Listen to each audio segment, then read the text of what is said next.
재고조사에 관한 건데요. 재고조사 왜 하냐? 재고조사의 목적을 여러분들이 좀 이해를 하실 필요가 있습니다. 저희 학원에 와서 강의 듣는 우리 학생들한테는 요거 별표 2개만 치세요. 이렇게 얘기를 하는데. 자, 그래서 재고 대장에 기록된 품목의 수량 금액이 실제 창고의 재고하고 일치하는지. 그죠? 그래서 여기 보면 뭐라고 돼 있어요? 현 재고 품목 수량 확인하기 위해서다. 수량에다 단가 곱하면 그게 금액이 되는 거죠. 그죠? 그 다음에 이제 요거만 우리가 보통 재고 조사한다 그러면 요거만 생각하는데 그렇지 않다는 거예요. 그죠? 재고 상태라든가 우리가 재고 관리를 제대로 하고 있는지에 대한 재고 관리의 유효성 이런 것들도 같이 확인한다. 그래서 재고 관리 조사의 목적 3가지 꼭 기억을 하고 계셔야 되겠습니다. 다음 재고조사에 대한 설명 중 잘못된 것은 뭐 이렇게 해놓고 요거와 관련된 문제들을 지문으로 만들어서 물어볼 수가 있어요. 그러니까 이해를 하고 계시면 되겠습니다. 이 물류는요 이해하셔야 되는 거예요. 어떻게 하면 비용을 적은지, 그죠? 고객을 만족시킬 수 있는지 이 2개만 생각하면은 답이 다 보여요. 자, 재고조사 시기 방법에 따른 분류. 예전에는 이게 시험에 많이 나오는데 요즘은 잘 안 나오는 것 같아요. 뜸해졌습니다. 그래서 시기에 따른, 구역에 따른 분류가 있는데요. 시기에 따른 분류 같은 경우에는 뭐 정기재고라든가 부정기, 일일 재고조사. 매일매일 하는 거 죽겠죠? 정기적으로 많이 하는 거. 많이 이제 정기적으로 많이 재고조사들 많이 하죠. 군대 갔다 오신 분들도. 남자분들 같은 경우에는. 이거와 관련돼서 재물조사라고 하죠. 많은 에피소드가 있을 겁니다. 별로 중요한 건 아니고요. 자, 시험에 나온다면 이 구역에 따른 분류 여기에서 예전에 많이 나왔던 게 일제 정기조사. 동시에 한다는 거죠. 그래서 모든 보관구역에 대해서 모든 보관구역에서 정기적으로 동시에 하는 것을 우리는 일제재고조사다. 이렇게 여러분들이 이해를 하고 계시면 될 것 같고요. 구역재고조사는요. 구역을 구분한대요. 그죠? 부정기적으로 한대요. 이게 키포인트예요. 그래서 이게 일제재고조사냐 구역재고조사냐 구분하는 것. 모든 보관구역을 동시에 정기적으로 구역을 구분해서 부정기적으로 한다. 그러면 그거는 구역재고조사. 이것도 가끔 시험에 나왔습니다. 그 다음에 최근에 나왔던 거는 요 순환재고조사가 최근에 나왔던 것 같아요. 최근이래야 뭐 서너 해 전이에요. 그만큼 이게 출제 빈도가 낮다는 얘기가 되겠죠. 자, 거기는 뭐예요? 구역별로다가 월간, 주간 일자를 정해가지고 돌아가면서 말 그대로예요. 순환적으로 한다. 그래서 순환재고조사. 이 순환재고조사를 상시하는 게 상시순환재고조사. 그죠? 그래서 이게 돌아가면서 한 번씩 나왔던 것 같아요. 예전에는 요 일제재고조사가 시험에 가장 많이 나왔는데 요즘은 요 체크된 것들이 어쩌다 한 번씩 출제가 되고 있다. 재고조사에는 시기에 따라서 구역에 따라서 정기, 부정기, 일일이냐, 일제냐, 구역이냐, 순환이냐, 상시순환이냐 이런 식으로 구분된다는 것 이해를 하고 계시면 되겠습니다. 다음 볼까요? 자, 이제 재고 기록 조사를 했으면 이제 기록 조정을 해야 되겠죠. 그죠? 장부상의 재고는 10개인데 실물 재고는 8개밖에 없어요. 그럼 여러분들 같으면 어떻게 해야 현명할 걸까요? 2개를 열심히 만들어서 집어넣어서 장부하고 맞히는 게 현명할까요? 아니면 현물에 장부를 수정하는 게 쉬울까요? 당연히 후자겠죠. 그죠? 그래서 일반적으로 재고 기록 조정은 그렇게 합니다. 그래서 지금처럼 실물이 적다 그러면 장부상의 재고가 많다. 실물보다 그러면 출고를 시켜버려요. 그러면 장부상의 재고가 줄어드니까 현물하고 맞겠죠? 만약에 그 반대가 되면 어떻게 될까요? 현물이 많고 현물이 많고, 그죠? 예. 장부상 재고가 적다 그러면 이거 맞추려면 입고 처리, 입고 조정하면 되겠죠? 입고 잡으면 어떻게 되겠어요? 장부상 입고 수량이 올라가겠죠? 현물하고 맞춰지겠죠. 예, 이런 식으로 입고를 조정하느냐, 출고를 조정하느냐 이렇게 갖고 이제 조정을 실질적으로 실무에서 합니다. 예, 이렇게 알아두시고요. 자, 요거의 재고 기록 조정 주요 사항들 좀 여러분들이 이해를 하고 계시면 될 것 같아요. 재고 기록 조정한다는데 주로 어떤 것들을 조정하니? 뭐 이렇게 시험 문제 물어보면 출납 기록 들어오고 나가는 거, 차고, 그죠? 이런 것들 정정하는 거죠. 그 다음에 원인 미상의 오류로 과거의 기록이 누락되어 있다, 그죠? 그래서 기책 사유 확인 후에 승인권자의 조치를 받아서 조정을 하도록 해야 되겠죠. 그 다음에 이제 조립품의 분해 또는 조립에 대한 조정. 이런 것들이 이제 어떤 것들이냐, 완제품을 이제 빌려가요. 어디에서요? 연구소나 이런 데서. 가져다가 이제 뭐 샘플 테스트 해본다고, 뭐 확인해본다고. 분해하고, 뭐 그래요. 또는 그런 것도 있어요, 실질적으로. 부품이, 공용 부품이 있잖아요. 납기가 급해. 근데 부품이 없어. 생산이 못해. 근데 창고에 그 부품이 들어가 있는 제품이 있어. 그럼 그거 꺼내다가 뜯어가지고, 그죠? 써서 고객한테 납품하고. 근데 그걸 채워넣어야 되는데 채워넣지 않죠. 그죠? 그런 것들 조정에 대한 기록들 깜빡하고 놓치면 착오가 생기는 거죠. 예. 그런 것들 이제 조정하게 되는 겁니다. 자, 재고자산 평가에 대해서 한번 알아보도록 하겠습니다. 예, 재고자산 평가의 개념부터 한번 볼까요? 예. 판매를 위해 보유 중인 상품이나 또는 제품들. 그래서 상품은 내가 완제품 사온 거죠? 사와서 그냥 이익 붙여서 팔아먹는 것들을 상품이라고 얘기를 해요. 또는 뭐 사오다가 넷대를 붙여, 명판 갈아서 이렇게 파는 경우도 있고. 이런 것들이 상품이죠. 완제품 상태로 또는 반제품 상태로 구매를 해서 우리는 손 안 대고 그냥 팔아먹는 거. 상품이라고 그래요. 제품은요, 이 제자니까 만든다는 거죠. 우리가 만드는 거예요. 그래서 상품, 제품, 그 다음에 생산 중에 있는 제공품, 반제품들, 그죠? 예. 그 다음에 생산 과정에 투입된 원부재료, 소모품, 저장품 이런 것들에 대한 자산 평가하는 거죠. 그래서 재고자산 유형에 대해서 한번 알아봤고요. 자, 재고자산 평가 보시면 뭐라고 되어 있습니까? 재고자산 평가 방법에 따라 기말 재고자산을 금액으로 환산하는, 기말 재고자산 수량이 되어 있겠죠. 이거를 금액으로 환산하는 절차를 우리는 재고자산 평가다 이렇게 되고, 이런 것들은 재무제표에 연결이 된대요. 그 다음에 매출원가 계산에 활용이 된답니다. 자, 다음 볼까요? 자, 이 재고자산의 어떤 기록 방법이 있는데요. 계속 기록법이 있고요. 실지 재고조사법이 있어요. 이 계속 기록법은 입출고 들어오고 나가는 거를 계속 기록하는 거예요. 그래서 기말 재고 수량 보면은 창고에 들어가서 확인 안 해요. 그냥 기초 재고 수량 몇 개 있었지? 단기에, 이 단기라는 건 1월 달이면 1월 달, 2월 달이면 2월 달, 또는 뭐 1사분기면 1사분기 일정 기간을 얘기를 해요. 이 단기 매입 수량 더해서 단기에 나간 매출 수량 뺀 거, 그게 그러면 기말 재고 수량이 이렇게 있겠네.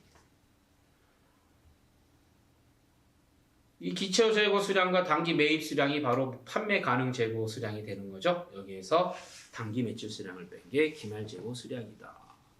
단기 매출 수량은요, 장부상에 몇 개 팔아먹었다, 매출했다, 그게 이제 단기 매출 수량 되는 거예요. 그래서 이 계속 기록법 같은 경우에는 매출 원가가 과소평가된대요. 실제보다 작게 평가된다는 거죠. 그러다 보니까 이익이 더 크게 계산이 된대요. 실제 이익보다 크게 계산이 된다는 거예요. 그래서 계산이라는 말을 씁니다. 실지 재고 조사 방법은요, 실지 가서 재고 확인하는 거예요. 그죠? 예, 그래서 기말 재고 수량이 뭐냐? 실지 재고 조사로 파악된 수량이 기말 재고 수량이에요. 그럼 단기 매출 수량은 어떻게 계산되느냐? 기초 재고 수량에다가 단기 매입 수량 그 다음에 창고에 들어가서 확인한 기말 재고 수량을 뺀 나머지가 매출 수량이야. 그런데 원놈이 와서 집어갈 수도 있잖아요. 그죠? 예. 그렇기 때문에 요 같은 경우에는 매출 원가가 과하게 평가된대요. 실제보다 크게 평가된다는 거죠. 그러다 보니까 이익이 상대적으로 작게 계산이 되는 그런 문제입니다. 여러분들한테는 계속기록부하고 실질재고조사법의 기말재고 수량하고 단기 매출 수량이 어떻게 계산이 되는지 그거 한번 잘 숙지하고 계시면 되겠습니다. 다음 보겠습니다. 이 재고자산평가법에 개별법이 있고 선입선출법, 후입선출법, 총평균법 이런 것들이 있는데요. 그 다음에 이제 뭐 이동평균법 이런 것들이 있습니다. 그래서 각각 주어진 데이터를 가지고 여러분들이 선입선출법에 의한 매출원가 계산하고 재고금액 계산하고 이런 것들을 하실 수 있으셔야 돼요. 근데 우리 교재에서 이제 원가법, 저가법이 있는데요. 원가법은 매입 원가 기준으로 이 재고 자산을 평가하는 거예요. 저가법은 매입 원가하고 현재 지금 이 순실현 가치 이걸 두 개를 비교해 가지고 적은 금액 100원에 사왔는데 지금 이게 90원짜리밖에 안 돼. 그럼 90원짜리로 기준으로 해서 계산을 한다는 거예요. 그게 저가법이에요. 근데 우리는 교재에서는 원가법으로 하고 있다는 것 말씀드리고요. 자, 개별법은요. 하나하나에 대해서 재고자산 평가하는 거예요. 상당히 힘들겠죠. 근데 사실은 이게 상당히 이상적인 거예요. 제대로 재고자산 평가하는 거라 뜻이겠죠? 근데 이상과 현실은 괴리가 있잖아요. 그래서 이상적이나 현실과는 좀 적용에는 곤란이 있다. 그래서요, 특별한 데만 해요. 기금속 같은 거. 그죠? 이와 같은 특정 제품들. 수량 몇 개 안 되고 고가인. 그 다음에 뭐 여러 프로세스 공정이 관련되어 있는 그런 것들은 좀 쉽지가 않겠죠. 그죠? 이거는 뭐 원석 하나 갖다 주면 한 사람이 앉아서 그냥 다 가공하잖아요. 처음부터 끝까지 다. 그죠? 그래서 개별법 이상적인데 현실에 적용하기는 조금 곤란하다. 그래서 특정 제품, 기금속 같은 특정 제품에만 활용된다. 이렇게 알고 계시면 돼요. 일반적으로 다 기업에서는 이런 것들을 많이 하겠죠. 그죠? 많이 할 겁니다. 선입선출법, 먼저 들어온 거 먼저 내보낸다는 거고요. 후입선출법은 나중에 내가 구매한 거를 먼저 팔아먹는다는 거예요. 제가 좀 말을 좀 그렇게 할게요. 쉽게. 먼저 사온 거, 구매한 거 먼저 팔아먹는다. 선입선출. 나중에 사온 거 먼저 팔아먹는다. 후입선출. 이렇게 되는 거예요. 총평균법은요. 어떻게 사는 거냐면 다 더해요. 그죠? 만약 100원짜리 1000원짜리 10개 사왔다. 1100원짜리 뭐 20개 사왔다. 그러면 내가 단가 계산 어떻게 해요? 1000 곱하기 10 더하기 1100 곱하기 20 해가지고 10, 20이니까 전체 수량이 얼마예요? 30인가요? 30으로 나눠주면 단가가 평균 단가가 나오겠죠? 그 평균 단가를 가지고 남아있는 재고에 곱해서 재고금액 계산하고 그죠? 매출 수량에다 곱해서 매출원가 계산하고 이렇게 하는 거예요. 그게 총평균법이에요. 이동평균법은요. 예를 들어서 기초재고가 있었어요. 근데 며칠 뒤에 똑같은 물건을 사왔어요. 그럼 기초재고의 금액, 그때 사왔던 금액이 있을 거고 그 다음에 며칠 후에 들어온 수량하고 금액이 있을 거 아니에요. 요거를 평균 단가를 내서 나간 금액, 나간 수량에다가 단가 곱해서 매출원가, 남아있는 수량에다가 곱해서 재고금액. 그래서 매출이 있을 때마다 직전 평균 단가를 가지고 적용해서 한다. 그게 바로 이동평균법이다. 이렇게 보시면 될 것 같습니다. 자, 실질적으로 좀 가지고 뭐 계산을 할 수도 있는데 결론부터 얘기하면 요거예요. 요겁니다. 근데요, 중요한 게 뭐냐면 조건이 있어요. 이 부등호가 맞는 조건이 있습니다. 요거예요. 요걸 잘 기억하고 계셔야 돼요. 인플레이션 시에. 여러분들 인플레이션, 디플레이션 알고 계시죠? 인플레이션은 화폐 가치가 떨어져서 똑같은 물건을 살 때 처음에는 100원 주고 샀는데 나중에는 200원 주고 사야 되는 그런 상황이 되는 거죠. 소비자 입장에서는, 물건을 사는 입장에서는 물가가 계속 올라가는 그런 현상을 우리는 인플레이션이다 이렇게 얘기를 하잖아요. 그래서 요 순서 선입선출, 이동평균, 총평균, 후입선출 이 순서 잊어버리시면 안 돼요. 선이, 총, 후. 네. 그랬을 때 매출원가, 이익, 세금, 재고금액이 어떤 방향, 크냐 작으냐 요거만 좀 잘 기억해 주시면 될 것 같아요. 인플레이션 시의 매출원가, 선입선출. 인플레이션 시니까 처음 사온 게 가장 싸겠죠? 원가가 가장 쌀 거 아니에요. 먼저 사온 게. 그러니까 어떻게 되겠어요? 매출 원가가. 그거 먼저 팔아먹으니까. 작겠죠? 그래서 부등호 방향이 여러분들 그 화면에 보이는 것처럼 이런 식의 돼요. 그럼 매출 원가가 작으면 이익은 원가가 작으니까. 그죠? 매출가가 동일하다고 한다면 이익은 원가가 작은 게 크겠죠? 네, 작은 게 큰 겁니다. 그래서 이익은 또 이렇게 되는 거예요. 이러한 부등호 방향이 돼요. 이익 많이 냈으니까 여기 세금인데 부가세죠? 예, 부가세 많이 이렇게 내야 되겠죠. 똑같겠죠. 이익하고 부등호 방향이. 재고 금액은요. 선입선출만 놓고 본다 그러면 싼 게 빠져나갔으니까 창고에는 비싼 것만 남아있겠죠? 예, 그러니까 부등호 방향도 이익하고 똑같이 이런 방향이 돼요. 그래서 이 매출원가, 인플레이션 시 매출원가 방향만 선이 총호 이런 식일 때 이런 부등호 방향을 갖고 나머지 것들은 동일한 부등호 방향을 반대 방향으로 갖고 있다. 이렇게 기억을 하고 계시면 돼요. 시험에는 이렇게 나와요. 인플레이션 시에 매출원가가 가장 크게 나타나는 재고평가 방법이 뭐냐? 이익이 가장 작게 나타나는 평가 방법이 뭐냐? 뭐 이런 식으로 물어봤을 때 여러분들이 후입선출 이렇게 답을 하시면 되는 거예요. 조금 어렵게 문제가 나온다면 이런 표를 주어지고선 다음 인플레이션 시에 매출원가가 가장 크게 나타나는 방법은 뭐고 그때 매출원가가 얼마냐 예를 들어서 뭐 며칠날 출고됐을 때 기준으로 여러분 계산할 수 있으셔야 돼요. 자, 관련 문제 한번 보고 마무리 짓도록 하겠습니다. 다음 보기 내용에서 재고 종류와 이에 대한 설명을 맞게 연결한 것은 무엇인가? 우리 재고에는 순환재고, 쓰다 남은 잔량이 생기는 거죠. 안전재고, 불확실한 상황에 대비해서 예상재고, 어떤 일을 예상하고 미리 구매나 생산하는 재고죠. 파이프라인 재고, 운송 중인 재고를 파이프라인 재고로. 자, 그렇게 정리가 됐다고 치고 문제를 한번 볼까요?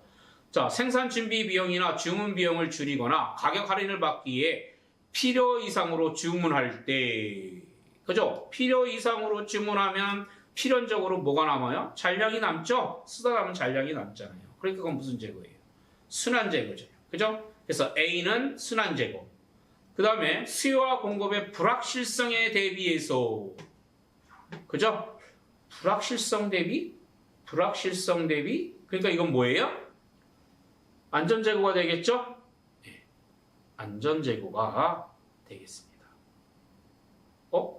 불확실성에 대비해서 미리 확보하고 있는 재고다.